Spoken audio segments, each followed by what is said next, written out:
¿Cuántas personas estamos ya? A ver. Pues estamos ahora mismo 41. Ah, vale, vale. Sí, a ver. Tú nos indicas, Silvia, cuando consideres. Pues Pepa, cuando quieras, yo creo que podemos ir empezando para que así luego no Sí. vayamos atropelladas, así que... Vale, perfecto. Pues bueno, hola, buenas tardes a todas, a todos. Comenzamos esta última sesión, este último encuentro, porque realmente creemos que eso es lo que han sido fundamentalmente, encuentros en lo cordial y encuentros en la reflexión conjunta e intelectual sobre los temas que nos han ido proponiendo las compañeras, compañeros, amigas, amigos que nos han acompañado este curso. Y llegamos a esta última sesión de este mes de mayo del Seminario de Mujeres en Diálogo, en su quinta edición, que digamos que ha recogido la experiencia tenida en los años anteriores y que estamos seguras de que la ha enriquecido, pero para eso estará luego después lo que os contaremos con respecto a una evaluación conjunta y demás. En nombre del pequeño equipo organizador, pues damos un día más, un mes más, la bienvenida a todas y a todos en este encuentro que hemos llamado y que sabíamos que desde el primer momento tenía un horizonte importante por las personas que lo iban a configurar y por el fondo, el contenido que queríamos darle. Y la hemos llamado Genealogía de Mujeres Libres en la Iglesia. Y para ello fuimos invitando a mujeres amigas que nos han acompañado y nos siguen acompañando en muchos otros momentos y que hoy pues están aquí con nosotras y con nosotros. Así que sin más dilación, sobre todo además también para rescatar quién es cada una de ellas, no vamos a hacer la presentación de las cuatro compañeras juntas, sino que voy a ir introduciendo a cada una de ellas, si os parece. Entonces, nuestra primera amiga y acompañante en este proceso de encuentro fe-cultura va a ser Carme Soto, y pasamos a contaros, para los que y las que no conozcáis quién es Carme, pues ella es de Vigo, Pontevedra, es sierva de San José, doctora en teología por la Universidad Pontificia de Comillas, Universidad Pontificia Comillas, Madrid, y licenciada en Historia Contemporánea, Universidad de Santiago de Compostela. Es vicepresidenta de la Asociación de Teólogas Españolas y miembro de la Asociación Bíblica Española. Carme es sobre todo una gran biblista, y todas las que hemos tenido ocasión en algún momento de compartir con ella reflexión lo hemos experimentado por su reflexión cercana y enormemente estimulante. Ella es también miembro del Consejo de Redacción de la revista Encrucillada, ha colaborado en varios números de la colección Aletheia de la editorial Verbo Divino y ha publicado diversos artículos en revistas como Reseña Bíblica, Encrucillada, Vida Nueva, además de otras publicaciones.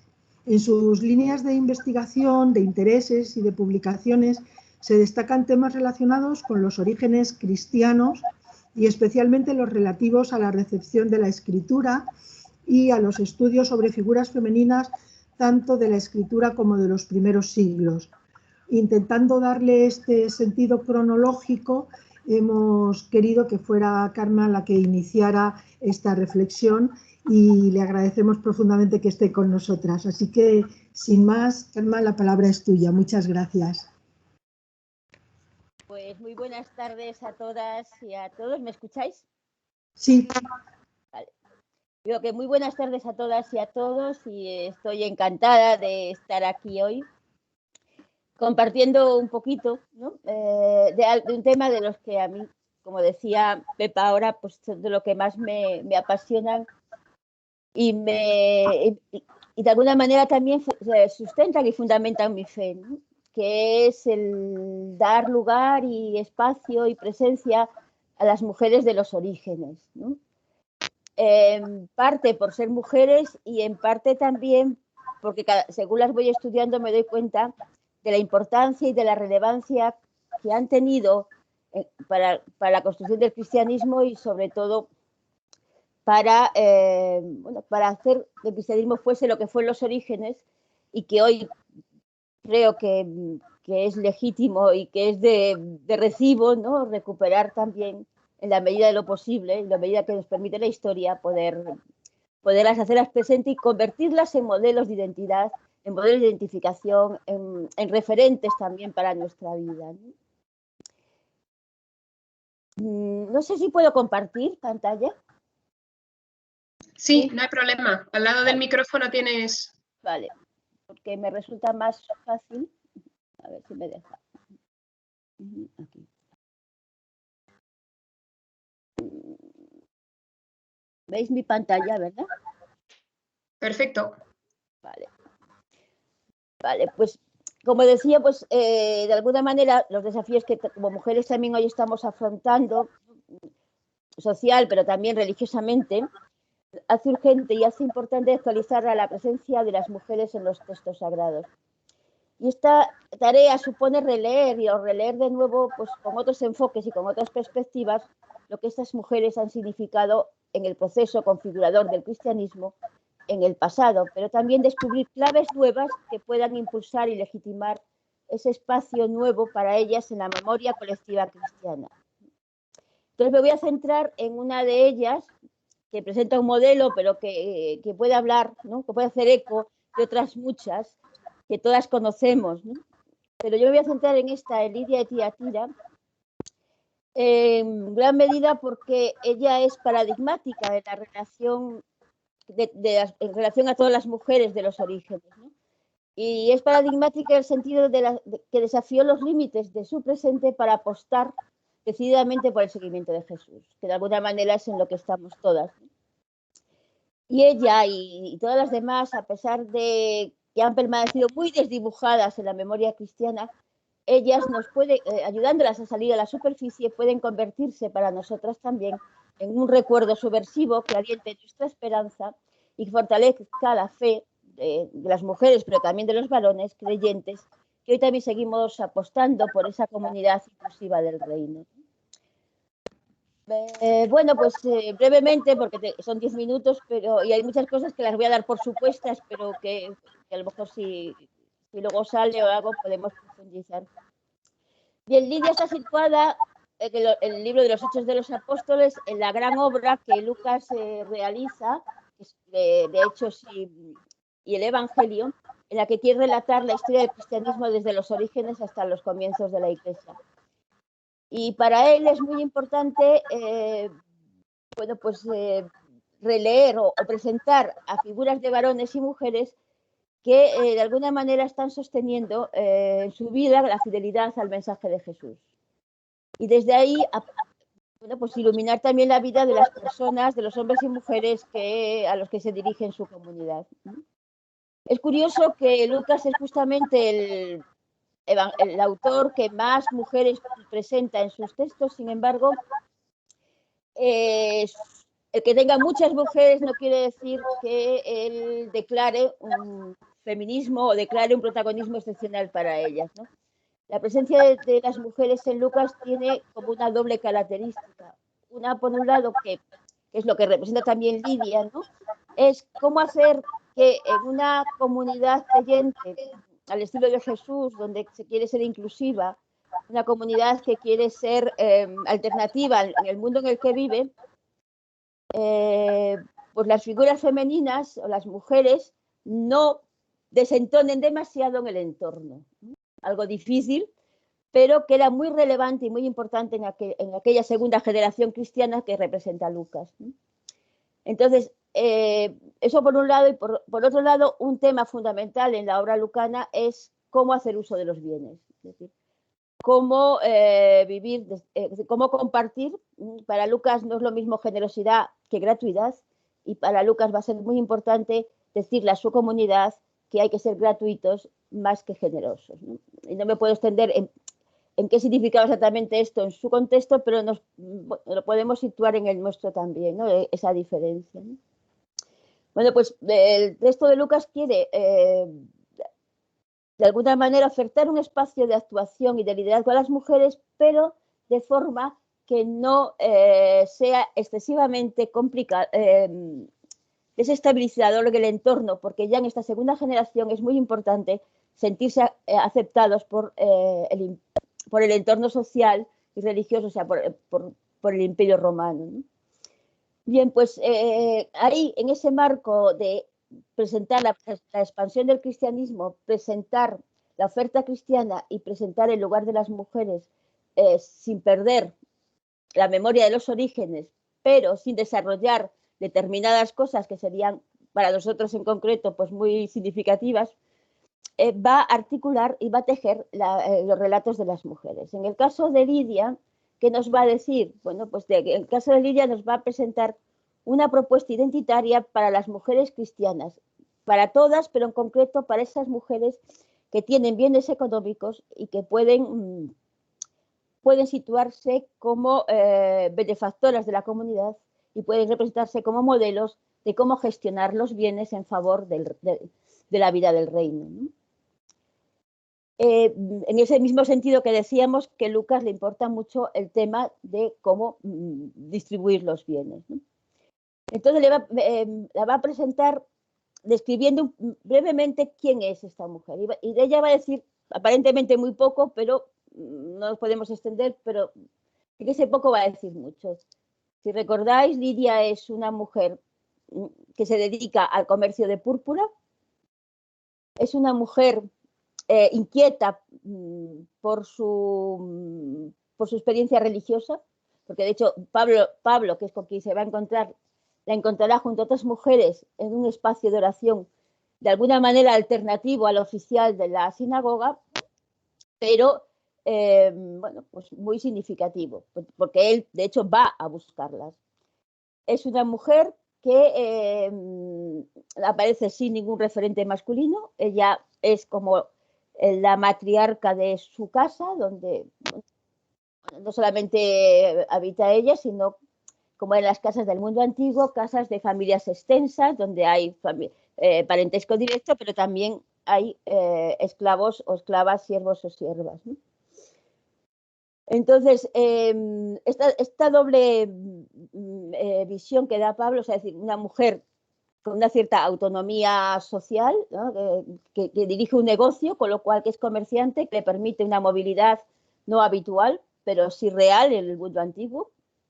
Y por otro lado, la experiencia religiosa que se destaca en el encuentro con Pablo y su conversión al cristianismo, que está hablando además de una tercera preocupación muy importante en los orígenes, que es cómo articular la vida y la fe entre los creyentes que vienen del judaísmo y los creyentes que vienen del mundo pagano. Bueno, pues Lidia va a encarnar un poco el modelo de cómo ser mujer creyente en lo que hoy llamaríamos Europa, ¿no? En ese mundo en expansión que es el imperio y el imperio de la zona occidental, y cómo con determinadas profesiones uno puede hacerse también creyente y además canalizando una experiencia y una inquietud religiosa relevante en aquel momento, y que de alguna manera expresa también cómo hay una gran inquietud religiosa en las mujeres que buscan espacios de fe diferentes a los habituales y que el cristianismo está ofreciendo o quiere ofrecer al menos, ¿no? Bien, es cómo la describe entonces para que ella sea realmente un modelo, no solamente por lo que es en su descripción social, sino también en lo que es en su descripción personal, ¿no? La va a describir como discípula fiel y capaz de gratuidad. Discípula fiel por todo el proceso que ella va haciendo, desde su bautismo hasta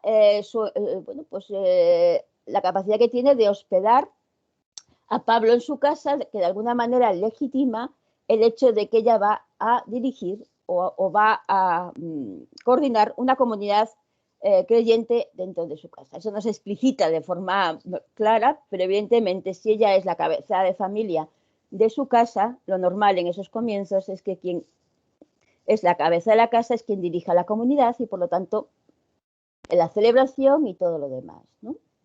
Y por otro lado, ella está representando algo que no nos dice, pero que sí conoce la comunidad, que es que las personas con bienes económicos en las comunidades son anfitrionas y además sostienen, y eso lo van a hacer las mujeres de forma muy relevante, y de hecho, gracias a las mujeres con bienes económicos de los orígenes, el cristianismo se puede expandir desde Israel hasta los confines de la tierra, que diría Pablo, ¿no? Hasta Roma y mucho más allá. Ellas son las grandes benefactoras que van a permitir que personajes como Pablo, misioneros itinerantes, puedan ir haciendo el camino hacia la expansión del cristianismo, ¿no? Entonces, esa gratuidad, esa puesta en manos de la comunidad también de sus bienes para favorecer la evangelización y la expansión va a ser muy relevante y ella es un modelo significativo. Y segundo, pues otro de los elementos, claro, que ya decíamos, va a ser su capacidad de hospedar a la comunidad y también a los misioneros itinerantes. Y este patronazgo, esta capacidad de compartir y de apoyar el crecimiento del cristianismo y la hospitalidad van a convertirse en rasgos fundamentales que van a permitir a muchas mujeres vivirse como discípulas en esta segunda generación cristiana, y sentirse además con la autoridad y el liderazgo para hacerlo, siempre, evidentemente, en el marco que posibilita el siglo I, ¿no? Que como veíamos, Lucas describe muy bien poniendo los límites de ese marco de liderazgo, ¿no? Entre otras cosas, no diciendo, por ejemplo, algunas cosas, no diciendo que ella lidera la comunidad, sencillamente diciéndolo de forma indirecta, ¿no? Bien, las mujeres, creo que estoy ya en el tiempo, ¿verdad? ¿Me escucháis? No sé si, creo que ya estoy en el tiempo, ¿verdad? Vale.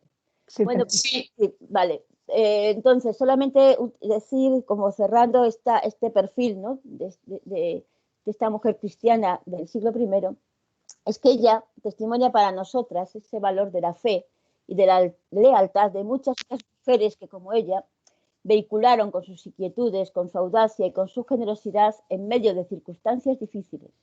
Mujeres que han permanecido replegadas en el silencio de la memoria, pero que con su dedicación y con su esfuerzo, sin duda, fueron artífices del éxito del cristianismo en el Imperio Romano, y que de alguna manera en esta genealogía de mujeres de la que hoy comenzamos a hablar, ellas son nuestras antepasadas, porque de alguna manera nosotras también hoy, replegadas muchas veces al silencio de la memoria, estamos también con nuestra dedicación y con nuestro esfuerzo siendo artífices de la construcción de un cristianismo diferente, alternativo, más audaz y más fiel a los orígenes que empezaron con Jesús de Nazaret. Y hasta ahí.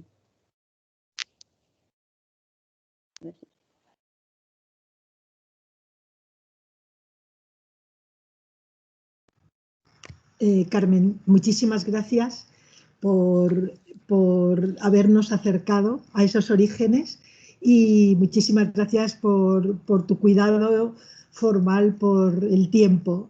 Así luego vamos a poder tener seguramente ocasión de poder compartir más. Muchas gracias, de verdad.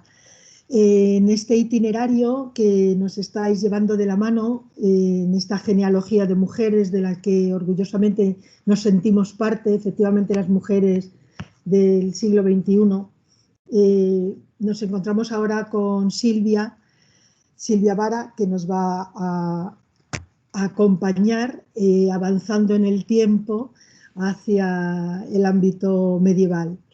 Silvia Vara Bancel es doctora en Teología Dogmática y fundamental por la Universidad Pontificia Comillas, con una tesis sobre el maestro Eckhart y su discípulo Enrique Suso. Es especialista, Silvia, en mística medieval alemana y en mujeres místicas medievales. Ha realizado estancias de investigación en Friburgo y en Eichstätt, en Alemania, y 2 años en la Universidad de Lorena, en Metz, Francia. Es profesora en la Universidad, comillas, desde 2002, donde enseña actualmente cristianismo y ética social. En la Universidad de Mística de Ávila imparte mística medieval en el máster. Ha sido profesora invitada en diversos lugares como Colombia, dolorosamente recordada hoy, especialmente recordada con enorme cariño, Universidad Santo Tomás de Bogotá, y en Argentina, en la UNSTA de Tucumán y Buenos Aires. Es miembro del Centro de Investigación Écriture de la Meister Eckhart Gesellschaft, Eckhart Society y de la Asociación de Teólogas Españolas. Tiene reconocido un sexenio de investigación y certificación de la NECA como profesora contratada. Algunas de sus publicaciones, doctorado, algunas de sus publicaciones son Teología mística alemana, estudio comparativo del libro de la verdad de Enrique Suso y de la obra del maestro Eckhart, y otras muchas que seguramente nos podremos acercar. Lo más importante es tenerla hoy entre nosotras, como la hemos tenido en otras ocasiones. Bienvenida, Silvia, estás en casa. Muchas gracias. Bueno, muchas gracias a vosotras. He hecho también un PowerPoint. Lo estáis viendo, ¿verdad? Sí. Para intentar ceñirme al tiempo. Y me parecía interesante, me gustaría poneros un poco el esquema de lo que quiero hablar en poco tiempo, cómo la Edad Media es un tiempo fecundo y hubo numerosas mujeres interesantes como Hildegarda de Bingen, y me parece también interesante señalar que ellas se inspiran en otras mujeres, en la escritura y en las santas que os señalaré. Bueno, un segundo momento os voy a presentar en qué consiste la forma de vida de las bequinas y su origen y su historia, sus características, prohibición y declive. Y me gustaría entrar en una en concreto, en Matilde de Magdeburgo, porque Prado cantará sobre Hadewitz de Amberes y otras, y bueno, pues es muy ambicioso. La verdad que a mí me parece que la Edad Media es un tiempo apasionante, donde hubo grandes mujeres que tenían autoridad en lo público y en lo espiritual. O sea, a veces pensamos y proyectamos y pensamos que la mujer estaba en casa, como en el siglo XIX, pero desde luego en la Edad Media hubo grandes reinas, nos acordamos de Isabel la Católica y otras, abadesas que tenían, y las prioras de los monasterios que tenían una autoridad a veces más que un obispo, y muchas y numerosas mujeres con experiencia profunda de Dios y místicas. Entendiendo por mística no necesariamente un fenómeno extraordinario, sino una experiencia intensa y personal de Dios. Entonces esto, no están solo recluidas en el hogar, pero es verdad que también en esa época sí que eran consideradas menos. Pero curiosamente va a ser a partir del 15 y el 16 cuando estas mujeres sabias las van a considerar brujas. Pero hay un espacio ahí de libertad en el 12, 13, 14 que es muy interesante. Entonces, algunas rompen el rol asignado de mujeres y sobre todo la justificación va a ser la presencia del Espíritu en ellas, que el profetismo, la visión de Dios y todas ellas van a justificar su autoridad en que les viene de Dios. Bueno, me parecía interesante el tema de genealogías porque las figuras son, o sea, nosotros hacemos estas genealogías para inspirarnos en estas mujeres y me parece interesante que estas mujeres medievales han sido redescubiertas y estudiadas primero por mujeres, casi todas ellas.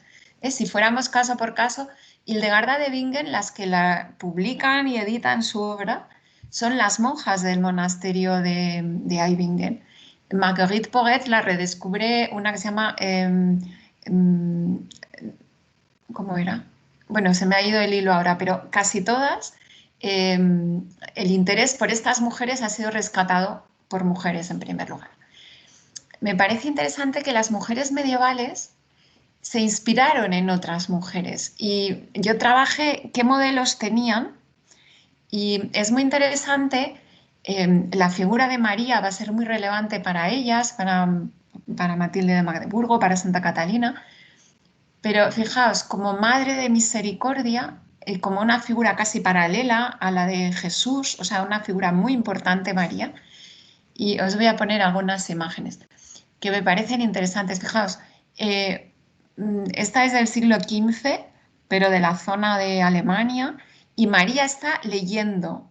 Las mujeres en Alemania son las que saben leer, son las que llevan las cuentas de la casa y son las que enseñan a leer. Y tenemos, por ejemplo, una representación de Santa Ana con un libro que está enseñando, que es la que va a enseñar a leer a María y al niño Jesús. Tenemos muchas veces la figura de María que amamanta. Pensad que estamos también en lo simbólico. La leche de María es la misericordia de Dios, es transmisora de la gracia. Y Matilde de Magdeburgo, por ejemplo, va a decir que María ha amamantado a la Iglesia y nos sigue amamantando, sigue comunicándonos su gracia. Es decir, que la corporalidad y la corporalidad femenina es cauce de lo divino. Tenemos también María presente al pie de la cruz y presente en estas piedades que son impresionantes. Fijaos, esta es de 1360. Las mujeres que no huyen del sufrimiento, sino que están al cuidado de los enfermos, que están al pie. Y fijaos que todo este sufrimiento de María y de tantas mujeres medievales también es visto como el cauce de la vida y de la vida en plenitud, de la resurrección. Y una figura muy importante de María va a ser la coronación. Y pensad, claro, nosotros ya no estamos en el esquema de los reyes y las reinas, pero pensad que la reina es la que más poder tiene. Entonces María, reina del cielo, está coronada, es la que ha triunfado, es la que está en plenitud. Y así nos lo presentan también. Y por eso las orantes pueden orar también ante esta María e identificarnos. Nosotros también podemos llegar a la plenitud. Bueno, además de María, la Madre de Jesús, otra figura muy potente que estas mujeres estudian y se inspiran en ellas es María Magdalena, que es apóstol de los apóstoles y también así se la celebraba en la liturgia. María Magdalena como predicadora, testigo del resucitado, que es representada también predicando, anunciando a los discípulos. La figura de María Magdalena va a ser muy importante para muchas de estas místicas. Y otro ejemplo, otro modelo, Catalina de Alejandría, cuya leyenda decía que no se sabe su historicidad, pero es una mártir. Ella se entrega totalmente al Señor y como es la más sabia que todo, bueno, el emperador se enamora de ella y se quiere casar con ella no se quiere casar y entonces manda al emperador a los 40 sabios del Imperio Romano para convertirla. Pero como ella es más sabia que todos los sabios, ella les enseña y les convierte a su vez. Entonces aquí está representada Catalina de Alejandría recibiendo el Espíritu Santo en medio de los sabios. Y fijaos que Catalina de Alejandría va a ser la santa, la patrona de la teología. Es decir, tenemos a mujeres que tienen, o sea, estos modelos de mujeres que predican, mujeres que son sabias, mujeres que leen, mujeres que están al pie de la cruz, mujeres que sufren también, pero que muchos papeles de las mujeres. Y a la vez estas mujeres medievales, es muy interesante en estas genealogías, ellas inspiraron a otras y sabemos que, por ejemplo, las dominicas del siglo XIV, que he trabajado bastante, leían y conocían la obra de Hildegarda, leían y conocían la obra de Matilde de Magdeburgo. Entonces, a su vez, unas inspiraron a otras. Sabemos que Santa Catalina de Siena, fijaos que fue traducida. Santa Catalina de Siena es una mística italiana del XIV, laica. Ella, su obra fue traducida al castellano a principios del siglo XVI y fue leída por Santa Teresa, inspira a Santa Teresa. Entonces, ojalá estas mujeres medievales nos sigan inspirando. Y me gustaría presentaros entonces, bueno, a las mujeres medievales las casan muy pronto, a los 12, 14 años, y muchas son viudas. Vamos a tener entonces, además de casadas y viudas, tenemos monjas. Las monjas, los monasterios van a ser centros intelectuales y espirituales. Y también vamos a tener la aparición de nuevas formas laicales que tienen un interés de vivir el Evangelio en medio de la ciudad. Y vamos a tener lo que se llaman las beguinas, que veremos después. reclusas, eran mujeres que querían ser ermitañas y como era peligroso irse al monte, se ponían a vivir al lado de una iglesia y no salían de allí. Por ejemplo, Juliana de Norwich. Y vamos a tener que las órdenes mendicantes, franciscanos y dominicos, van a tener la tercera orden, las terciarias, que son laicos y laicas, que siguen la espiritualidad de los franciscanos, por ejemplo. Y a esto se les va a llamar orden de penitencia. No es que tuvieran que hacer más penitencia que los demás, pero se les va a llamar así. Bueno, aquí tenemos una monja escribiendo un dibujo pintado por monjas. Bueno, no me entretengo en las imágenes. Entonces, las monjas, los centros, los monasterios eran centros de vida espiritual e intelectual, masculinos y femeninos, y las mujeres llegan a tener una gran formación y una profunda vida mística. Entonces, algunas monjas, como Hildegarda, son escritoras, otras van a ser copistas e ilustradoras de libros, y en estos monasterios dobles de varones y mujeres también van a admitir a hermanas conversas, que son las que no tienen recursos, porque para ser monja en un monasterio tenías que traer una dote, entonces solo las nobles, las ricas, podían ser monjas, pero los monasterios ricos también admitían a hermanas conversas que no traían dote, pero que podían vivir. Bueno, entonces, ¿quién era Hildegarda de Bingen? Mirad, es que nos suene su nombre, no puedo profundizar mucho, es una mujer de acción, de vida espiritual, una mujer sabia, médico, sabia de música, va a ser visionaria. Muchas de estas mujeres fundamentan su autoridad en las visiones, en su experiencia que transmiten en imágenes. Y también es artista. Entonces, desde los 8 años es benedictina en Disi-Bodenberg, que es un monasterio masculino y femenino, y ella va a decidir separarse de los hombres y fundar su propio monasterio en Ruppersberg y luego va a fundar otro en Eibingen. Y aquí la vemos recibiendo la iluminación del espíritu. Entonces Hildegarda se siente, fijaos que no solo escribe y es monja de clausura, en un momento dado se siente investida de una misión profética y se pone a hacer viajes y se pone a predicar por las calles, a predicar la conversión y la reforma de costumbres. Es una mujer con mucho carácter. Va a hacer música, teatro, es médico y va a dictar varias obras, Cibias, el libro de la retribución del bien y del mal, de las obras divinas y cartas. Que todo esto se está editando y se ha rescatado, ya os digo, a finales del siglo XIX, principios del XX. Y en el 2012 ha sido declarada doctora de la Iglesia. Mirad, esto es la representación de la Trinidad. Fijaos qué original, el Hijo es la figura humana, el Espíritu, que está como orante, el Espíritu Santo, que es el fuego, y la luz, que es el Padre. No me entretengo, porque me gusta. Entonces, además de monjas, y yo os he nombrado una, pero hay muchas, vamos a hablar de las beguinas. Entonces, es una nueva forma de vida religiosa fuera del claustro. Dentro de lo que inicia el Papa Inocencio III, un movimiento penitencial. A ver, a los laicos les dejaban este movimiento penitencial, ¿vale? Que consistía, bueno, en una vida espiritual más profunda, invitando a la conversión. Entonces, las beguinas tienen un origen incierto, pero ya se sabe de ellas a partir de 1215.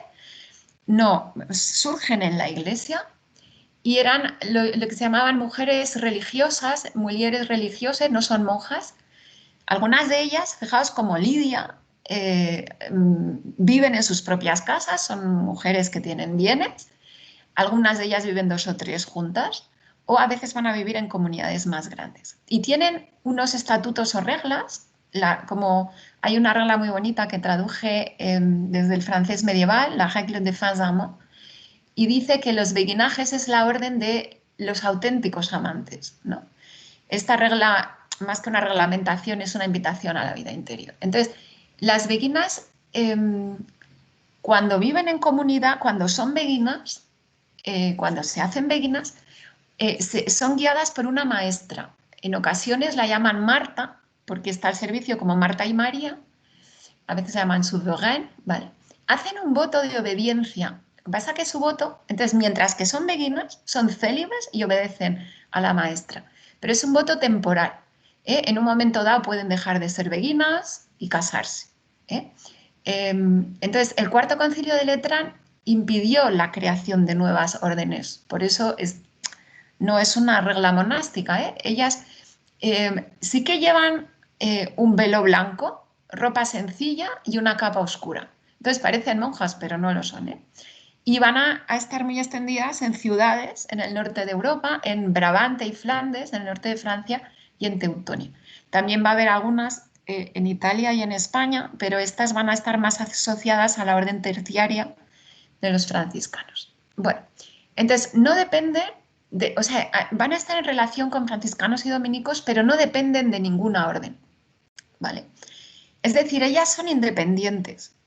Pensad que los franciscanos y dominicos, que son órdenes mendicantes, predicaban y vivían de la mendicidad, es decir, que iban, hablaban con ellas, les predicaban y recibían bienes de ellas. Es decir, que las beguinas, pues cuando en un momento dado se acompañaban por los dominicos, pero en otro momento dado por los franciscanos, en otro momento ellas elegían, eran autónomas. Entonces, en Brabante, que es una zona que ahora tenemos en Brujas, en Bélgica, y también en París, se hicieron grandes beguinajes que llegaron a ser ciudades de mujeres, de varios cientos de personas, porque los reyes o Juana de Constantinopla, la condesa de Flandes y Henao, les donó una gran extensión de terreno en Gante y luego en otras ciudades para que las beguinas que se ocupaban de los pobres y de los hospitales, para que no tuvieran que recorrer la ciudad de un lado a otro a cuidar a los pobres, sino que pudieran vivir cerca unas de otras y construir su hospital y no tener que ir muy lejos. Entonces, entonces ese modelo que se hizo en Flandes se instaura también en Francia, en París. Entonces, las comunidades de beguinas que si visitáis todavía siguen existiendo son casitas. Mirad, esto se ve muy bien. Hay una iglesia que está en el centro, un patio, un jardín y casitas. Cada una vivía en su casita y había a lo mejor una casa más grande que era el hospital y cada una tenía su casa. Entonces, las ricas eran propietarias de su casa, las pobres, o sea, compraban la casa, las que no tenían dinero les alquilaban, les dejaban vivir allí y si se iban del beguinaje, pues la casita volvía al beguinaje. Y estos son casitas de beguinas, ¿vale? Bueno. Entonces, en Teutonia, en el Sacro Imperio Romano Germánico, es decir, en Alemania, también hubo muchas beguinas, como en Colonia, Estrasburgo, Zúrich, pero estas no les cedieron grandes terrenos. Entonces vivían en pequeños grupos, en casas cercanas a las iglesias de dominicos y franciscanos. Por ejemplo, en tiempos del maestro Écar, alrededor del convento de los dominicos vivían 210 beguinas, como si fuese un beguinaje también. Bueno, entonces era una forma abierta, entonces unas vivían 3 o 4, otras vivían 12, otras eran 20, con mayor o menor acento comunitario. Al tener tanta relación con las órdenes mendicantes, fueron criticadas por el clero secular y llegaron a ser más de 1000 en ciudades como Colonia, Estrasburgo, muchísimas. Entonces hay una movilidad de formas, unas son niñas porque tienen escuelas, entonces educadas entre beguinas que se hacen monjas como Matilde de Magdeburgo, o viudas que se hacen beguinas, ¿vale? O beguinas que se casan y dejan de ser beguinas, tienen una vida mixta, entonces combinan oración y trabajo. Atienden a los enfermos y a los pobres, enseñan a los niños, hilan, tejen. Entonces, al trabajar, son autónomas económicamente. Algunas viven de la mendicidad. Por la mañana se reúnen a rezar en la iglesia y por la tarde. Y luego todo el día pues se dedican. Entonces, aquí tenemos. Entonces, leen y comentan la escritura traducida en lenguas vernáculas. Y copian y escriben obras de literatura espiritual. Y una característica de las beguinas es que van a introducir la lengua de los trovadores, la literatura cortesana y trovadoresca que conocían muy bien las mujeres, y las beguinas van a escribir en lengua vernácula, ya no escriben en latín. Entonces van a utilizar la metáfora del juego del amor, el amante, pensad que a las mujeres las casaban, entonces el amante siempre era un amor prohibido, que está cerca en un momento dado muy intenso, pero luego se aleja, lejos, cerca, las pruebas del caballero por su amada. Bueno, entonces voy a ir más deprisa. Hay un creciente malestar y suspicacia hacia ellas y una beguina ante un doctor en teología del siglo XIII dice: vosotros dais lecciones y nosotras elegimos. Esto es un juego de palabras. Vous lisez et nous élisons. Vosotros decís, nosotras hacemos. Vosotros aprendéis, nosotras tomamos. O sea, vosotros buscáis y nosotras tomamos. Me voy a exaltar. Vosotros ilumináis, nosotras ardemos. Vosotros creéis, nosotras sabemos. Vosotros pedís, nosotras tomamos. Vosotros buscáis, nosotras encontramos. Siempre es más. Vosotros sembráis, nosotras cosechamos. Vosotros producís sonido, nosotras cantamos. Vosotros cantáis, nosotras danzamos. Vosotros danzáis, nosotras destacamos en los saltos medievales que daban saltos. Vosotros florecéis, pero nosotras fructificamos. Vosotros probáis y nosotras saboreamos. Entonces, este contraste que nosotras vivimos desde la experiencia irrita bastante a este maestro de París. Van a ser muy criticadas las beguinas y progresivamente van a ser sospechosas de herejía porque leen, escriben y las van a acusar de la herejía del libre espíritu, que es una herejía que considera que una vez alcanzada la unión con Dios, la persona pierde la condición humana y da igual lo que haga. Yo realmente en los escritos de las beguinas no he visto que digan esto, pero van a condenar a una beguina clériga, es decir, muy sabia, Marguerite Porete, que será quemada en 1310 porque no se quiere retractar de su obra. El espejo de las almas simples y anonadadas. Entonces, fijaos, hay un concilio en Viena con un decreto que parece ser que se añade después, pero vamos, dice así: se nos ha dicho que algunas mujeres comúnmente llamadas beguinas, afectadas de una suerte de locura, discuten sobre la Santísima Trinidad y la esencia divina, puesto que tales mujeres no prometen obediencia a nadie, no renuncian a sus bienes ni profesan regla aprobada, no son ciertamente religiosas, aunque lleven hábito o estén asociadas a órdenes religiosas como los franciscanos y dominicos, que estén de acuerdo con ellas. Por ello, hemos decidido y decretado, con la aprobación del concilio, que su modo de vida debe ser definitivamente prohibido y excluido de la Iglesia de Dios. Esto va a traer que las persigan y procesos inquisitoriales periódicos, pero es verdad que muchas comunidades de beguinas adoptan una regla monástica aprobada, como los dominicas, agustinas de Cister. Luego los grandes beguinatos se restablecen y siguen viviendo libremente. Y las beguinas seglares, es decir, las que vivían en sus propias casas, pues también fueron respetadas, o sea, las mujeres que vivían 3 o 4 en su casa también. Sin embargo, su obra permanece y es fuente de inspiración para nosotras. Me gustaría solo señalar, me parece que ya ha llegado el tiempo, pero solo nombro que Matilde de Magdeburgo, estas son las 3 más conocidas, es una beguina que escribe un libro, Luz fluyente de la deidad, en alto alemán medio, que va a ser traducido en su vida al latín, y como va corriendo peligro también, al final de su vida se refugia en un monasterio de Cister y va a influir a 2 grandes mujeres, Gertrudis la Grande y Matilde, que estaban en ese monasterio. Pero mira, solo y para concluir, Matilde tiene una experiencia muy afectiva y muy profunda de Dios y se siente urgida a compartir su experiencia intensa y a escribir. Y dice: la verdad más pequeña que he visto y escuchado y conocido allí, en esta experiencia que ella tiene, porque va teniendo varias, no se parece en nada a la mayor sabiduría que se pueda nombrar sobre la tierra. He visto allí cosas inefables, como dicen mis confesores, pues yo no soy instruida en las escrituras. Claro, ella siempre, esto es, bueno, un lugar literario, yo no sé, igual Santa Teresa va a decir: no, yo no estoy instruida, sin embargo ella claro que sabe. Dice: ahora temo a Dios si me callo y temo a los ignorantes si escribo, a los ignorantes en experiencia de Dios. Queridos amigos, ¿qué culpa tengo si esto me sucede y me ha sucedido con frecuencia? Entonces esta experiencia la va a llevar a escribir, pero también a estar cerca de los pobres y de los enfermos como Transparencia Sobre. Entonces, la característica de Matilde es que emplea la metáfora de amor, utiliza el cantar de los cantares y la literatura trovadoresca y va a aludir al deseo, a la ternura, a la amistad, al amor con gran viveza.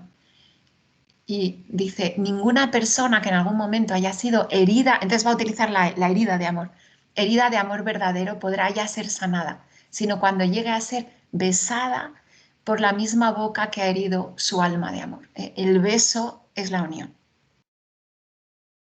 Entonces, ella escribe su camino de amor hacia Dios de una manera metafórica.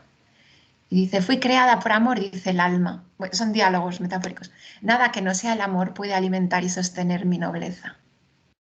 Dice Dios: el deseo de tu corazón no lo debes poner en ningún otro lugar, sino en mi corazón divino y en mi pecho humano. Solo allí serás consolada y serás besada con mi espíritu. Este deseo de amor que pone al alma amante en movimiento, pero no es un camino fácil. Y los sentidos le dicen al alma que no acuda al encuentro de su amado, pues si acude quedarán cegados ellos. Y contesta el alma: el pez no puede ahogarse en el agua, el pájaro no puede caer en el aire, el oro no puede destruirse en el fuego, pues de él recibe su claridad y su brillo. Dios ha concedido a todas las criaturas ser acordes con su naturaleza. ¿Cómo podría yo resistirme a la mía? Tengo que dejarlo todo para acercarme a Dios, que es mi Padre por naturaleza, mi hermano por humanidad, mi esposo por amor, y yo soy suya sin comienzo. ¿Creéis que no siento mi naturaleza? Puede quemarme intensamente y con su consuelo refrescarme. Entonces la muy amada va hacia el muy hermoso en las habitaciones ocultas de la invisible divinidad. Allí encuentra el lecho y el placer del amor, y a Dios que la espera más allá de lo humano. Y nuestro Señor le dice: quedaos, dama alma, que ordenáis, Señor, que os desnudéis. Señor, ¿qué me sucederá? Hasta tal punto, dama alma, os haré parte de mi naturaleza, que nada de nada subsistirá entre vos y yo. Jamás ningún ángel se le concedió por una hora el honor que a vos os es dado eternamente. Por eso debéis despojaros de estas dos cosas, el miedo y la vergüenza, así como de todas las virtudes exteriores. Son únicamente las que portáis en vos misma por naturaleza, las que os es preciso experimentar eternamente. Es nuestro noble deseo y vuestra ansiedad sin fondo lo que colmaré eternamente con mi sobreabundancia infinita. Señor, ahora soy un alma desnuda y tú en ti mismo un Dios ricamente engalanado. Nuestra comunión es vida eterna desprovista de muerte. Hay un silencio bienaventurado según su mutua voluntad. Él se da a ella y ella se da a él. Lo que ocurre ahora, ella lo sabe, y esto es lo que hace mi consuelo. Pero esto no puede durar mucho tiempo, pues cuando dos amantes se unen en secreto, deberán a menudo separarse sin ni siquiera despedirse. Pues con esta experiencia yo me callo. Me he extendido demasiado, lo siento, disculpadme, es que no sabía cómo cortar ya a Matilde.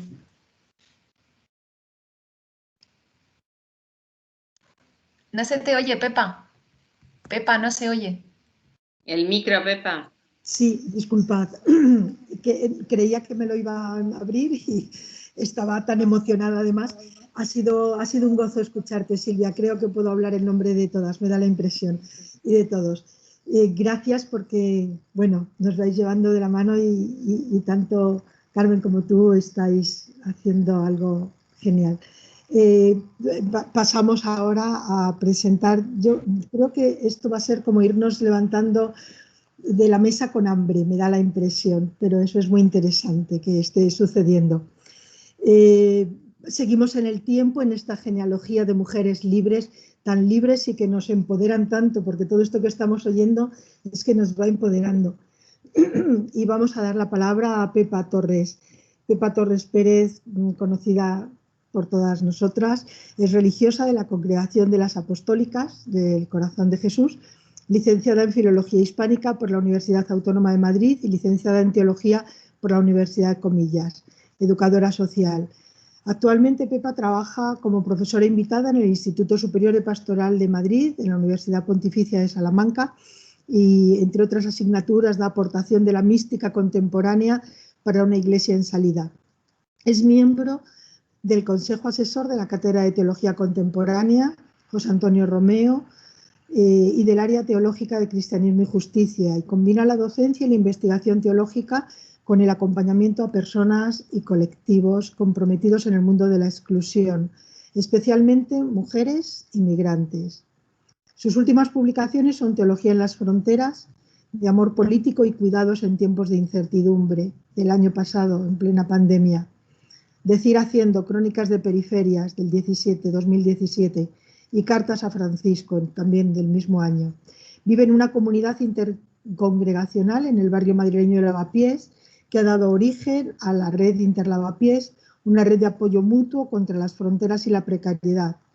Pepa ha recibido varios premios, entre ellos el Premio al Andar por la defensa de los derechos de las personas migrantes en 2019 y Premio del Consejo Municipal de la ciudad de Albacete por la creación de la coordinadora Prisión y Sociedad, en defensa de los derechos de las mujeres presas en el 2000.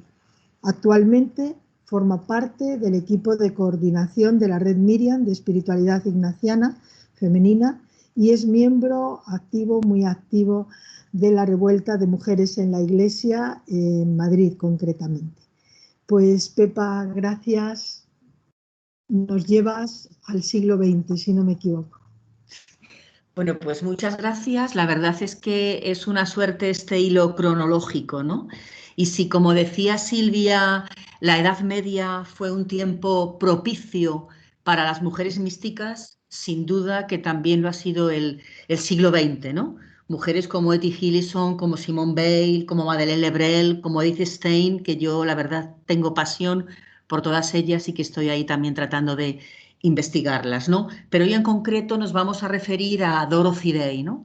Y lo voy a hacer de una manera narrativa, voy a hacer aprovechando que estamos haciendo unos podcasts desde Cristianismo y Justicia que se llama Maestras en Resiliencia, ¿no? Maestras de resiliencia que nos puedan ayudar para vivir este momento de crisis que nos atraviesa, ¿no? Entonces voy a lanzar como una primicia porque voy a partir de uno de los textos con el que vamos a empezar, ¿vale? En esos podcasts tratamos de conectar la experiencia de alguna de estas mujeres y su espíritu, como que ese espíritu vivo sigue hoy en otras mujeres o en colectivos de mujeres contemporáneas, ¿vale? Entonces, lo que voy a hacer con ayuda de Isabel va a ser ponerle palabra en primera persona a Dorothy Day, ¿vale? Que la vamos a conectar en esos podcasts con las mujeres que hacen un trabajo político con los refugiados y con las personas sin papeles. Bien, pues lo vamos a desplegar, si te parece, Isabel. Bien, soy Dorothy Day, nací en Brooklyn en 1897 en el seno de una familia de periodistas de tradición anglicana, no muy practicantes, con una educación abierta que sembró en mí deseos de una vida en libertad y compromiso social muy tempranamente. Mi infancia estuvo marcada por el terremoto de San Francisco y la pobreza que ocasionó. Las miles de personas que perdieron sus casas y su trabajo se quedaron en mi retina de mujer adolescente grabados para siempre. Quizás por eso mi época universitaria y de joven periodista, ya en Illinois y más tarde en Nueva York, quizá por eso me uní al Partido Socialista Norteamericano y, como me gusta decir, me enamoré de las masas del mundo obrero y pobre que deambulaba por las calles o tomaba las plazas en las grandes manifestaciones obreras a partir del crack de 1929. Pero mucho antes, en el año 1917, en plena guerra mundial, mi opción por el pacifismo me llevó a incorporarme a la Liga contra el Servicio Militar y a las sufragistas que se posicionaron contra la guerra. Esta fue la primera vez que fui encarcelada. Las cárceles formaron también parte de mi vida porque frente a las leyes injustas, las guerras, la carrera armamentística y la política imperialista norteamericana, opté por la desobediencia civil y la resistencia activa. Estuve presa en más de 6 ocasiones, la última cuando tenía 75 años, con César Chávez, por apoyar las movilizaciones de los trabajadores y trabajadoras temporeras, las espaldas mojadas, exigiendo sus derechos. Viví una larga soledad, como se llama una de mis obras más importantes, porque no me fue fácil encontrar el modo de encauzar la pasión por la justicia y la libertad que desde joven bullía en mi interior. Recorrí muchos lugares y transité muchas búsquedas. el anarquismo, el sindicalismo, el socialismo, los ambientes intelectuales y obreros en Nueva York, en Chicago, en Washington, en Florida, en México, incluso un año en Europa. Llegué hasta escribir un guión de cine que Hollywood me compró por un buen precio, con el que adquirí mi casa de Staten Island, un lugar importantísimo en mi vida. Tuve grandes amigas como Rayana Prohem, atea y socialista, con la que desde jóvenes salíamos a buscar a las mujeres que dormían en los parques para propiciarles un techo de forma temporal en nuestras propias casas. Me enamoré intensamente de 2 hombres. El primero de ellos, Lionel Mace, me desgarró el corazón y me llevó a la decisión de interrumpir un embarazo. Una decisión que siempre a posteriori he juzgado equivocada y de la que me arrepentiré toda mi vida y cuya herida me costó sanar. El segundo fue Forster, el padre de mi querida y única hija, Tamar Teresa. Compartíamos ideales sociales muy importantes, él en concreto, desde las filas del anarquismo y el ateísmo militante. Pero mi vida tomó un vuelco insospechado cuando, a partir del embarazo de mi hija en los largos paseos por Staten Island, me sentí sobrecogida por la fuerza de la generatividad en lo más profundo de mí. Me sentí habitada por una gratuidad profunda que sentí como una oportunidad para poner orden interno en ella. Dar a luz a mi hija fue como renacer yo misma de nuevo, como si todas las piezas de mi vida empezaran a tener sentido. Intuí lo que años después escribiría en mi libro Sin mordazas. Intuí la presencia de la inmensidad de Dios y a la vez los atisbos del infierno sin Él. Una experiencia reconciliadora y de sentido que me llevó sin saber cómo a la lectura del Evangelio, los salmos, los profetas y a orar con ellos. Y me acercó a la espiritualidad cristiana católica. Fue así como tomé la decisión de querer bautizar a mi hija y más tarde hacerlo yo misma. Nunca lo olvidaré. Fue en el año 1927, yo tenía 30 años. Esta decisión supuso un conflicto muy fuerte con Foster y ambos aprendimos entonces que nuestro amor no era suficiente para compartir la vida en común, ya que nuestros proyectos habían empezado a bifurcarse. La ruptura con Foster fue una decisión durísima para ambos. Mantuvimos siempre una gran amistad y él fue un padre excepcional para Tamar Teresa hasta el final de su vida. En aquella ruptura, es cierto, perdí a Foster, pero mi libertad ganó la batalla más dura de mi vida. Me dediqué entonces con más ahínco al periodismo social y al cuidado de mi hija. Ser madre sola nunca me importó. Al contrario, mi hija fue siempre un gran estímulo en mi vida porque ella y las nuevas generaciones merecían un mundo más justo y pacífico y no podíamos quedarnos indiferentes. En 1932, pasamos la imagen, por favor, Isabel. En 1932, cubriendo la marcha contra el hambre en Washington, en la que miles de obreros y obreras de todo el país se movilizaron denunciando las condiciones de explotación y pobreza en las que estaban viviendo, tuve una experiencia fundante que daría un vuelco radical a mi vida y a la de mi hija Tamar Teresa. ¿Dónde estaban los cristianos y las cristianas en aquellas movilizaciones. ¿Qué hacía la Iglesia por ellos? Esa pregunta aguijoneaba mi interior una y otra vez.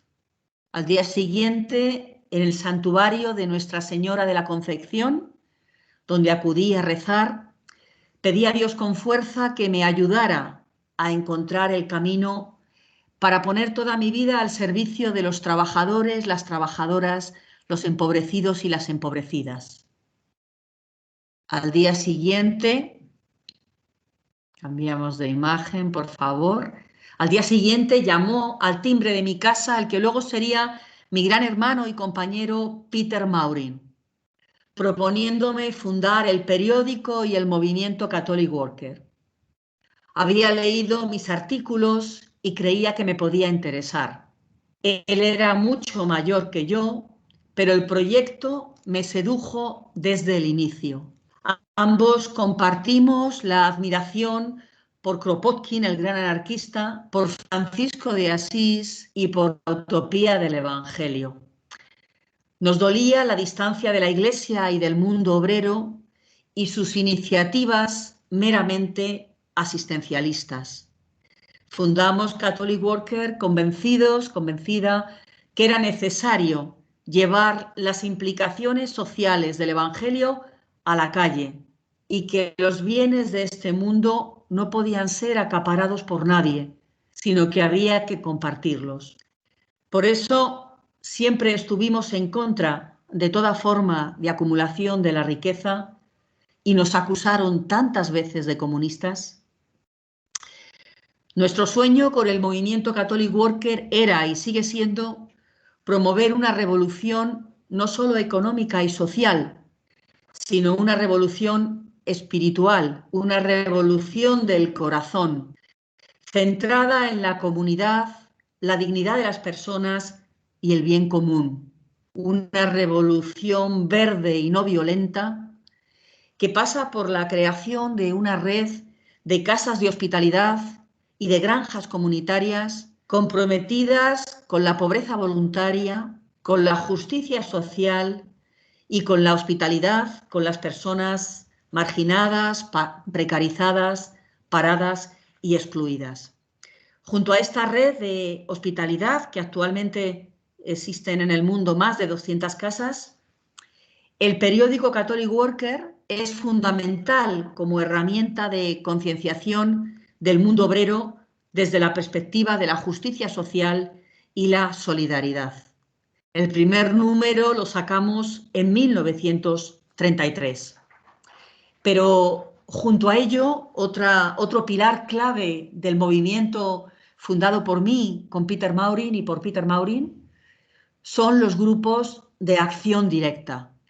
A través de ellos denunciamos la injusticia y la violencia estructural.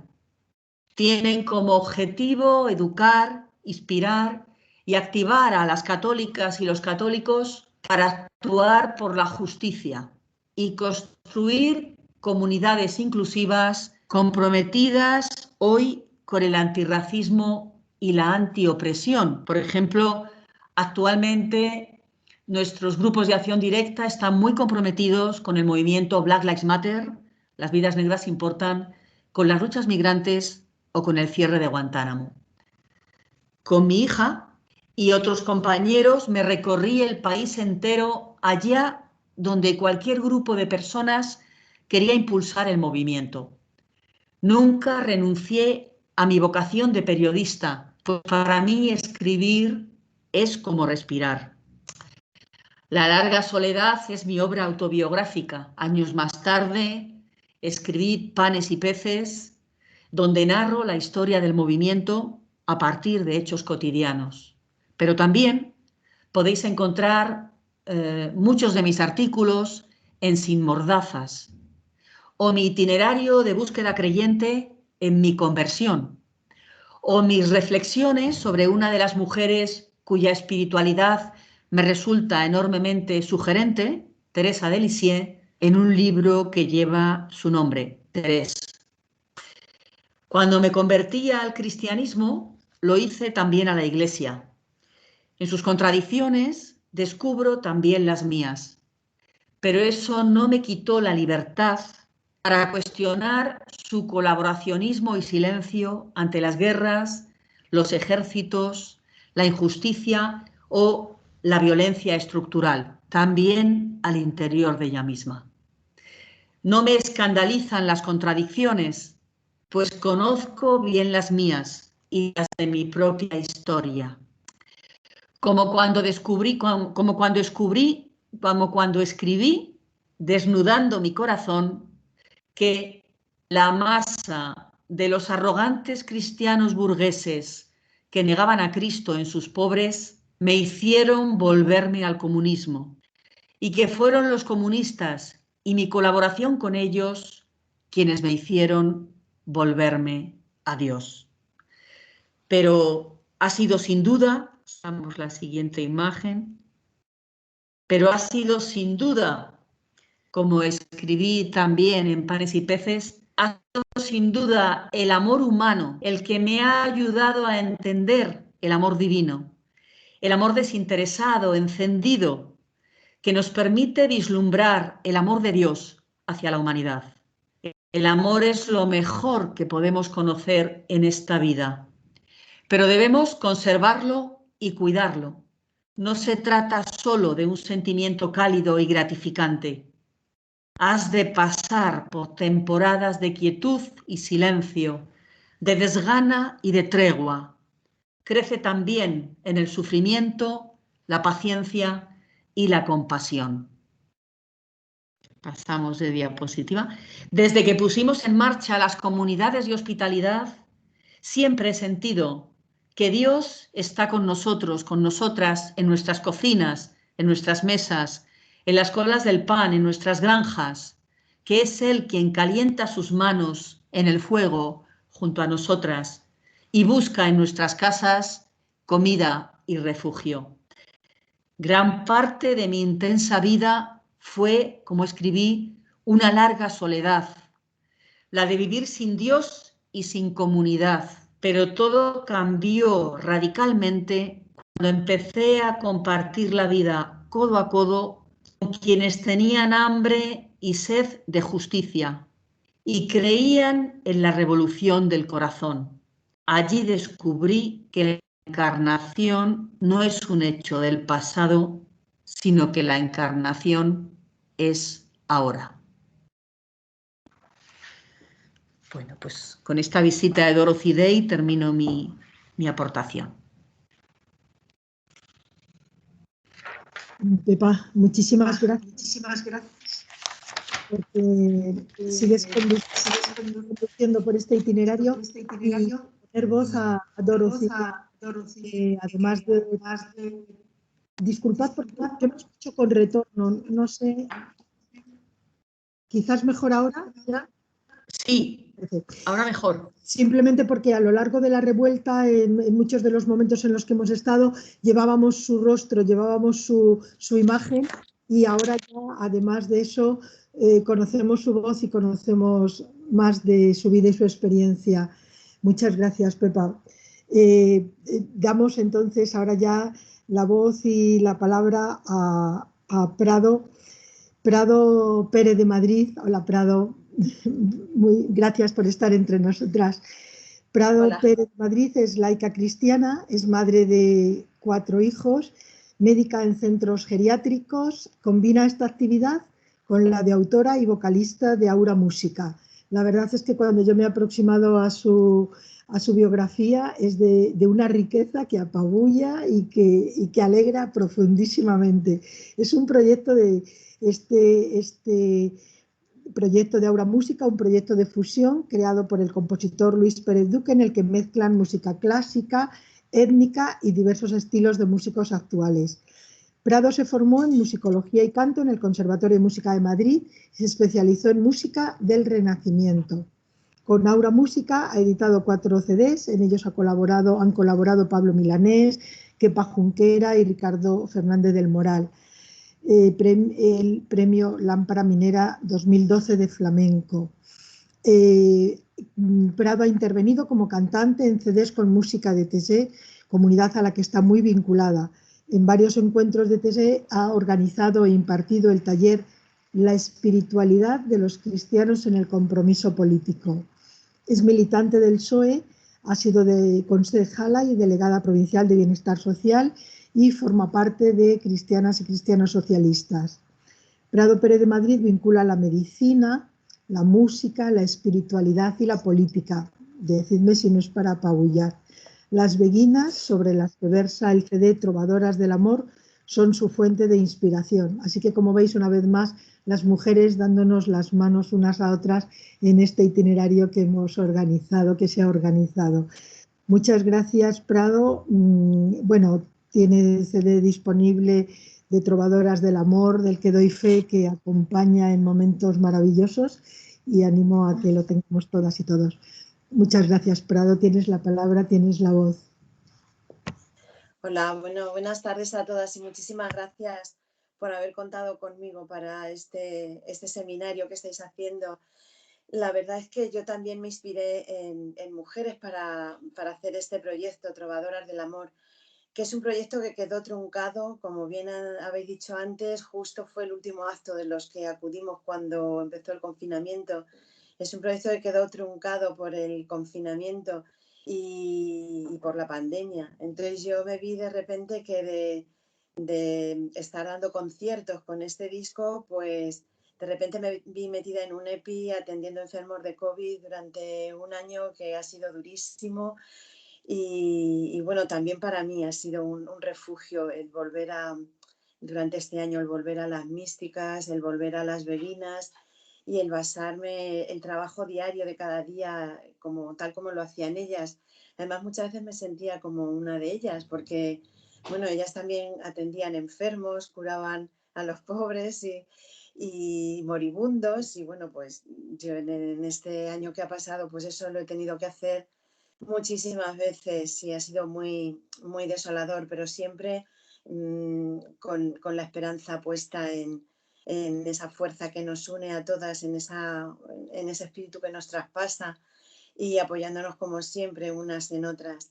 Cuando surgió la idea de hacer este disco, Trovadoras del Amor, que bueno, no es que quiera hacer ahora propaganda de él, ni mucho menos, simplemente pienso que es un instrumento de difusión. Yo estaba buscando a mujeres místicas y claro, había tantas que, bueno, desde los orígenes hasta la edad contemporánea, preferí quedarme solamente con una época y elegí entonces la Edad Media. Y de casualidad me encontré con las beguinas.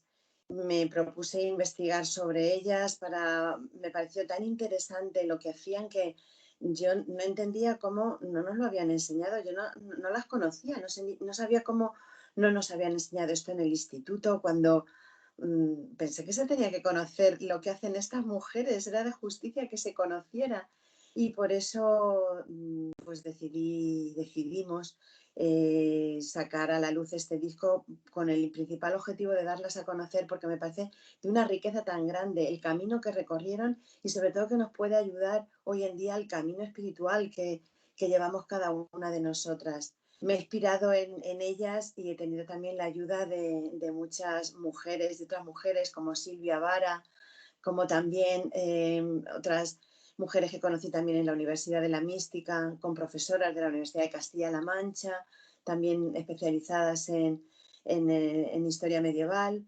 Y bueno, pues gracias a ellas ha surgido este CD. Quise darlas a conocer de la manera que yo tengo para dar a conocer las cosas, que es a través del arte, a través de la música y utilizar un lenguaje contemporáneo, un lenguaje de música contemporánea para que pudiera llegar a más población. De hecho, el disco pues lo estamos presentando no solamente en sitios religiosos, sino que la mayoría de los conciertos los hacemos para el público general, en sitios laicos. Este verano, bueno, hemos hecho pocos conciertos por la pandemia, ¿no? Pero bueno, hicimos uno en una plaza de toros, en la plaza de toros de Alcázar de San Juan. Y la verdad es que ver los textos de las místicas, ese tipo de textos puestos en una plaza de toros, en una pantalla gigante, con gente que no está vinculada para nada ni a la religión ni nada, sino para el público general, pues a mí la verdad es que me llenaba de orgullo y sobre todo cuando ves cómo la gente sale de contenta de los conciertos, y no solo porque la música le haya gustado, ¿no?, sino porque han descubierto una manera que no conocían, una forma de vivir la espiritualidad que no lo conocían, y han descubierto unas historias de mujeres que no conocían. Y todo eso pues ha sido y está siendo una experiencia muy bonita. El disco lo llevamos también este verano al Festival de Teatro Clásico de Almagro, donde hicimos también allí el espectáculo. Y bueno, pues recientemente el viernes pasado tuvimos un concierto también en una plaza, para casi todos los conciertos son al aire libre, en una plaza en Puerto Llano, y fue a las 6 de la tarde, que yo digo, no va a venir aquí nadie, con un calor terrible que hacía. Bueno, pues se llenó la plaza y la gente al final dice, es que me he emocionado, porque los textos son de tal belleza que de verdad emociona, porque yo creo que tocan la fibra sensible. Y yo por otro lado pues también pensaba que bueno, hablando con Pepa Torres el otro día me decía, no, si el disco no sabes lo bien que nos ha venido durante la pandemia, y esto me lo ha dicho ya más gente.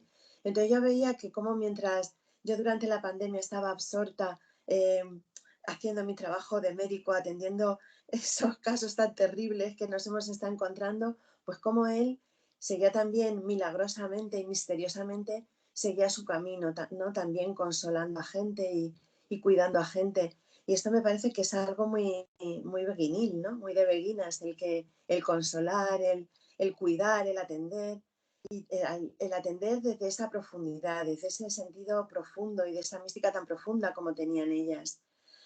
No quiero tampoco extenderme mucho más porque, bueno, voy a cantar un par de canciones del disco bueno, que hacerlo así es muy difícil.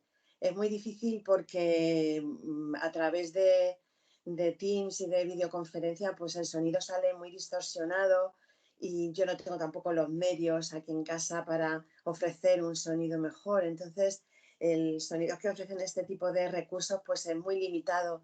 Pero bueno, voy a hacer lo posible por daros a conocer algo de este disco. Voy a cantar dos canciones que son de Hadewitz, de Amberes. Es otra de las grandes místicas que bueno, he conocido también a través de Silvia Vara. Y para mí Hadewitz me gusta mucho porque tiene unos poemas bellísimos. Ella era maestra de un grupo de beguinas y me encantan las cartas que les dirige a ellas, sobre todo porque les habla de cosas muy concretas de su compromiso espiritual, porque a veces es difícil entender todos los temas estos de la mística, de la relación, del encuentro con Dios, del encuentro de cada una con Dios, de la experiencia de Dios. Es muy difícil darlo a conocer. Y Hadewitz vivía esto también en su día a día, tenía una experiencia profunda de Dios que la plasmó en todos estos escritos. Ella era una mujer muy culta que debía conocer, porque muchos de sus escritos, como ha referido antes Silvia, están basados en el amor cortés, en textos trovadorescos, y todo esto lo refleja en los poemas, los distintos estados del amor, tan pronto ardiente, tan pronto frío, tan pronto oculto, tan pronto revelado. Todo esto aparece en una de las canciones, en esta canción que voy a interpretar ahora, que es La Esencia. Y ella, lo que estaba diciendo antes, que para el grupo que ella dirigía, del grupo que tenía a su cargo, como era maestra de un grupo de beguinas, le daba consejos muy prácticos. Decía, bueno, pues cuando os enfadéis tenéis que callaros, porque el espíritu que está turbado no puede salir de nada. Bueno, pues cosas así que a mí me han llamado mucho la atención, aparte de esa experiencia de Dios tan tremenda que tenía. También sufrió la persecución, también tuvo que separarse de sus amigas como casi todas las beguinas. Bueno, pues voy a interpretar ya, porque si no, no vamos a tener mucho tiempo, este tema que se llama La Esencia. En él se describe, hemos cogido distintos poemas de Hadewitz de Amberes, y en él se describe todo su camino místico, cómo empezó ella y cómo empezó a adentrarse en la senda, cómo el amor llegó hasta su alma, cómo turbó el corazón, cómo se hizo tan pronto ardiente, tan pronto frío, y cómo fue su vida todo dando y recibiendo ese amor. Es una letra preciosa. Me adentré en su senda, deseando seguirle, y amor hasta el fondo de mi alma tocó. Cambió de repente el corazón resuelto, conocí su nombre y mi desolación. Y tan pronto ardiente y tan pronto frío, como amor abraza y quema a la vez. Fui en amor creciendo, fuerte y atrevida, fui capaz de amar en la insatisfacción. Traspaso hasta el fondo el amor mi alma, el que ama ya vive muriendo de amor. Tan pronto gracioso, tan pronto terrible, tan próximo ahora, lejano después, tan pronto humillado, tan pronto exaltado, tan oculto ahora, tan claro después, tan pronto ligero, tan pronto pesado, tan oscuro ahora, tan claro después.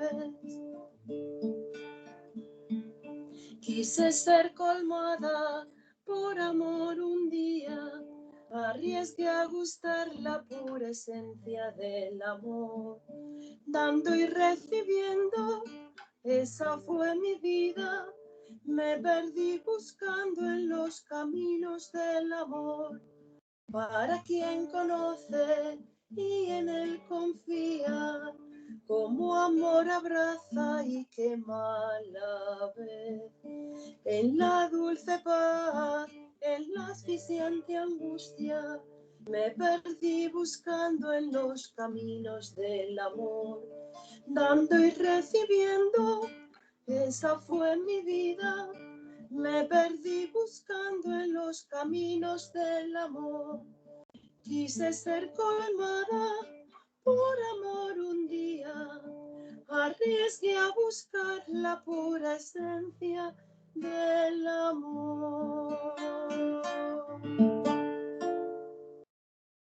Bueno, no sé si se habrá oído bien.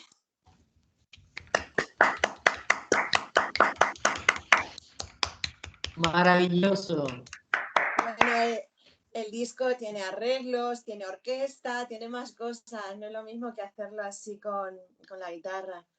Bueno, y hay otra canción que para mí también ha sido, a mí es quizá la que más me gusta, es la que abre el disco. Bueno, también tengo que decir que en el disco no solamente aparecen beguinas, ¿no? También aparecen otras mujeres místicas. Hemos cogido también poemas de Hadewitz, algún escrito de Hildegarda von Bingen, que también se ha referido Silvia Vara a ella antes. De Hildegarda yo sí que quiero hacer aquí solamente quiero apuntar una cosa. Es que como ella era compositora también, componía música, pues una de las canciones de Hildegarda que hemos cogido para el disco es un Kyrie que compuso ella, es la misma melodía que hizo Hildegarda y aparece como tal en el disco. Pero sí quiero reflejar que cuando fuimos a... Hildegarda decía que toda la música que componía era inspirada por Dios y es cierto que son una música muy avanzada para su época, las melodías que hace, todo. Entonces, cuando fuimos a armonizar esta canción, nos dimos cuenta que había una serie armónica que se repetía periódicamente, una serie de acordes durante toda la obra, eran siempre los mismos, y estaba formada por 7 acordes distintos y 7 compases. A mí todavía cada vez que digo esto se me pone un poco el pelo de punta, ¿no? Porque el 7 es un número sagrado. Entonces, ¿de qué manera aparece misteriosamente oculto en las entrañas de este Kyrie, ¿no? Es un Kyrie muy bonito que yo os animo, la música está disponible en Spotify y os animo a que escuchéis el disco, que escuchéis el Kyrie.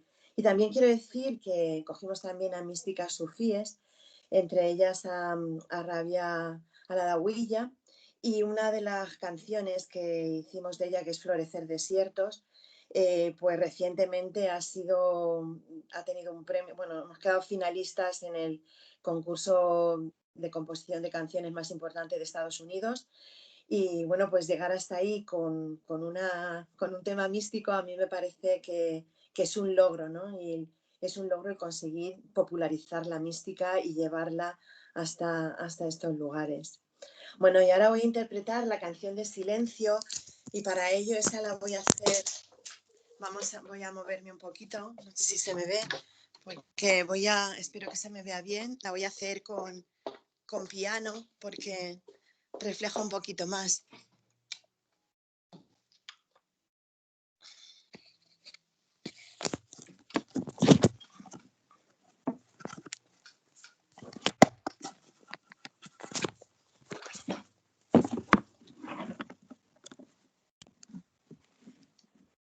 Espero que se vea.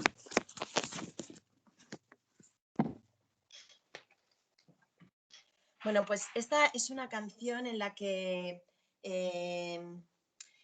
Hadewis de Amberes habla sobre todo de la importancia del silencio, de hacer, para mí es una de las canciones, quizás es la que abre el disco.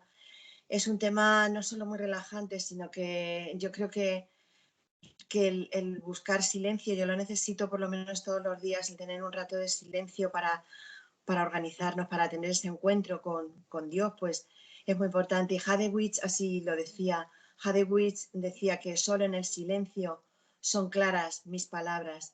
Y es cierto que esta canción habla de eso, ¿no? De la necesidad del silencio. Y está basada también en textos de Hadewis.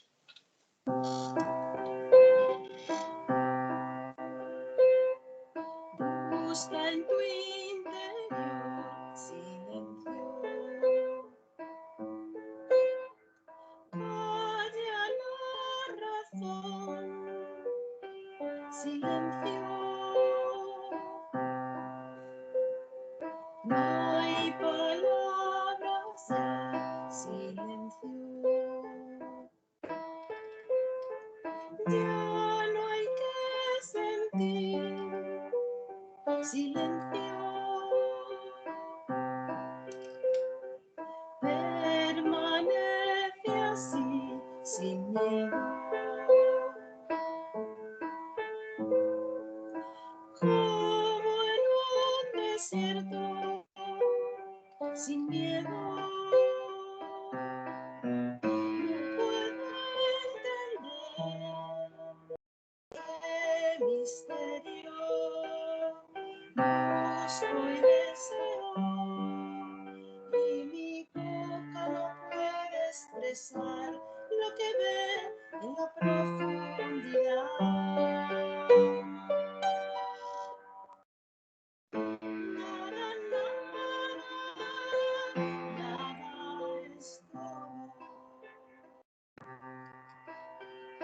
Feliz quien sabe esperar el día en que amor le dé todo por todo.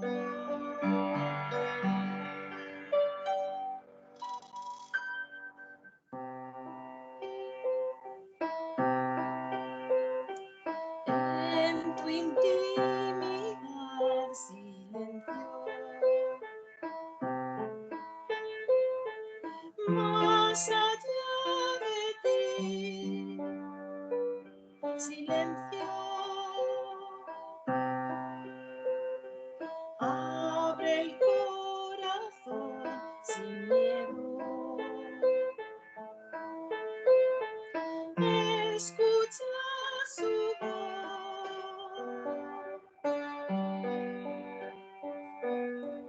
voz sin miedo.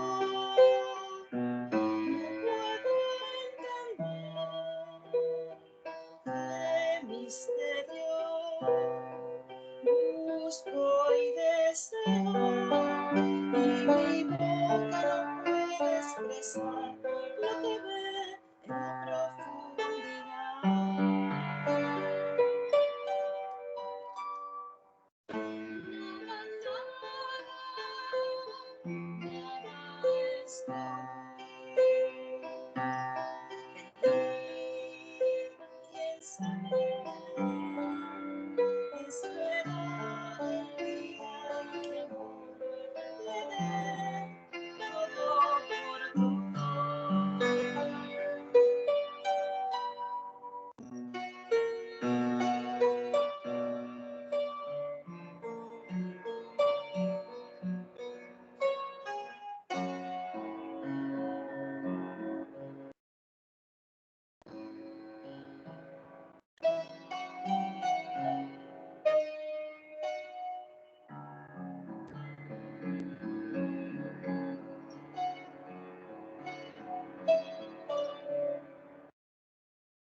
Bueno, ya ha estado.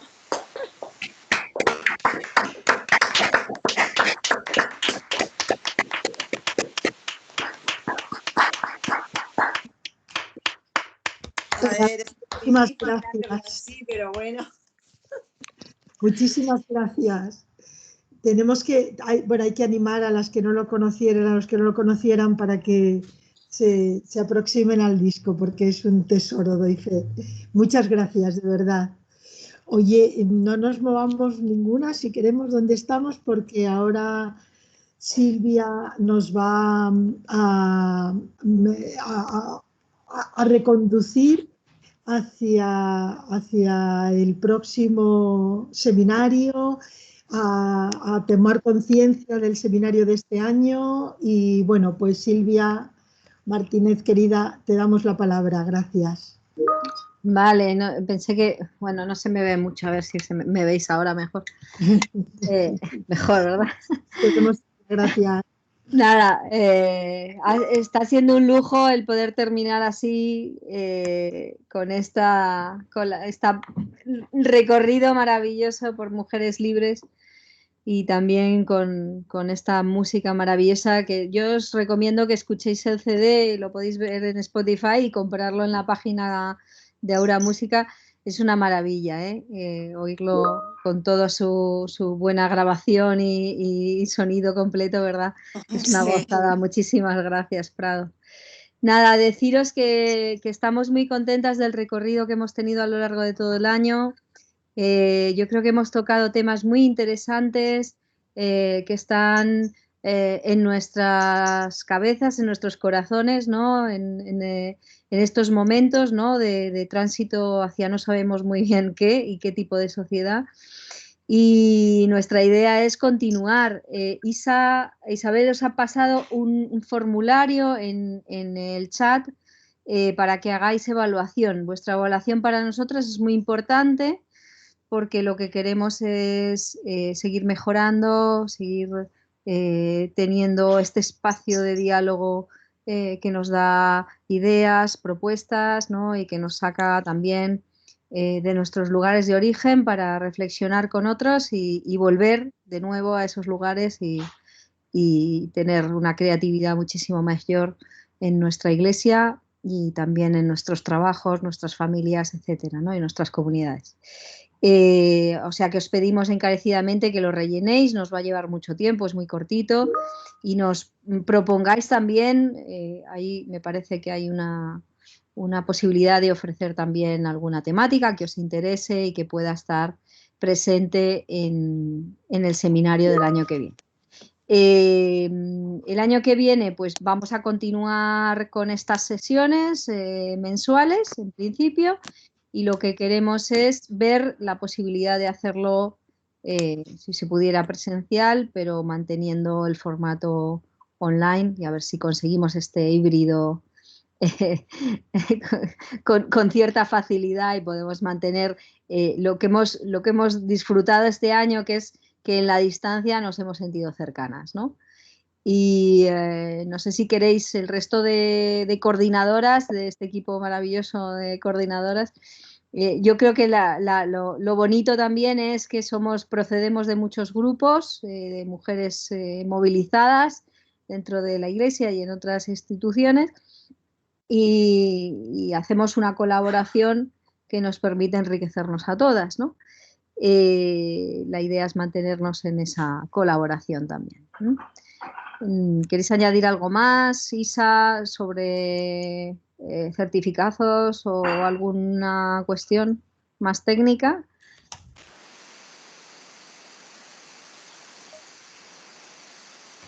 Isa, no se te escucha. Isa, enciéndete el Isa, micro, por favor. no se te escucha, querida.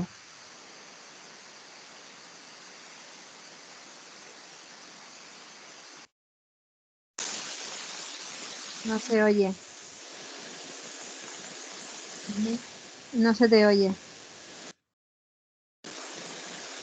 No, se oye como una especie de ruido, no sé qué puede ¿Hay ser. algún problema con el micro, Isa? Porque Sí. se escucha una lluvia ahí al fondo. Sí, hay como un sonido.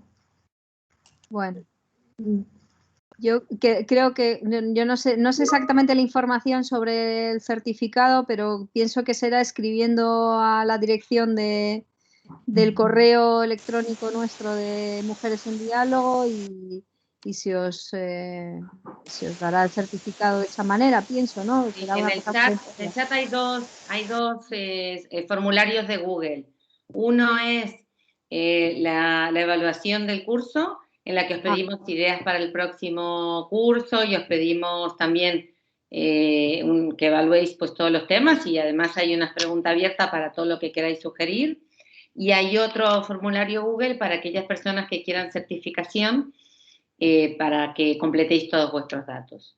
De todas formas, las que os habéis tenido que ir antes o los que no podáis cogerlo del chat, Silvia os enviará por correo electrónico el enlace a los dos formularios. Eso es. Sí, yo también quería decir, no sé si se me oye. ¿Sí? Sí, oye, Sí, que bueno, que ha sido un placer poder encontrarnos de esta manera, y que en la línea de lo que decía Silvia, la idea también que tenemos es internacionalizar aún más este seminario. Sabemos que hay algunas compañeras que os habéis conectado en muchas sesiones desde otros lugares del mundo, y la idea es hacerlo también con las personas que faciliten los seminarios, ¿no? Que ha sido un inmenso gusto, y yo también creo que es como un reflejo, una vez más, de lo que podemos hacer las mujeres cuando nos juntamos, cuando pensamos juntas, cuando hay una alianza así fuerte entre nosotras. Muchas gracias a todas. yo quería solamente añadir, dar las gracias precisamente a Silvia, perdón, a Isabel ahora, por el soporte que nos ha estado dando a lo largo de todo el curso, porque ha sido fundamental para que en este momento de separación física hayamos podido estar tan unidas como lo hemos estado. Y dar las gracias enormes a Carmen, a Silvia, a Pepa y a Prado, que nos han acompañado hoy, porque nos habéis dejado un sabor de boca tan bueno, habéis despertado tanto, que estoy segura de que luego se va a reflejar, que yo ya diría que sea pues eso, levantarnos con hambre de la mesa para poder teneros de nuevo, si es posible, en el próximo seminario. Gracias de verdad. Voy a hacer una cuña publicitaria, y es que tenéis textos de casi todas las que han hablado hoy en un libro precioso que hay, dirigido por Silvia, que se llama Mística y Política, de la colección Arecella, y donde escribe también Carmen, me parece, ¿verdad? ¿O no? ¿No es ese? ¿No? Dásela más, Silvia, que no se ve. Ahí está. Eso es. Y hay también alusiones a místicas de distintas épocas, que podéis también conocer más a fondo. Gracias.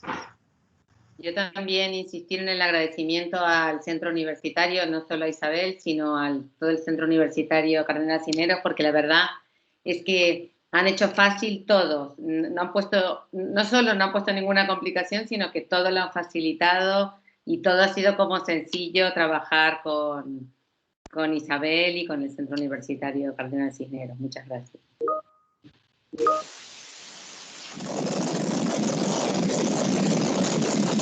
Bueno, pues nada más entonces. con esto cerramos. Os mandaremos de nuevo los 2 formularios por correo y probablemente pues algún correo más informándoos de las fechas de inicio en cuanto tengamos un poco diseñado el año que viene y sepamos exactamente cómo vamos a ir realizándolo. Y nada más, un abrazo a todas, muchas gracias por participar. Aunque este último no hayamos tenido diálogo, pero ha merecido la pena todo este tiempo. Ha sido estupendo. Una pregunta Enhorabuena. Fabuloso ha sido. Beso, Pepa. Gracias. Un beso a todos. Besitos a todas. Beso a todas. Gracias, Clara. Gracias, amigas. Nos seguimos encontrando. Muchas gracias.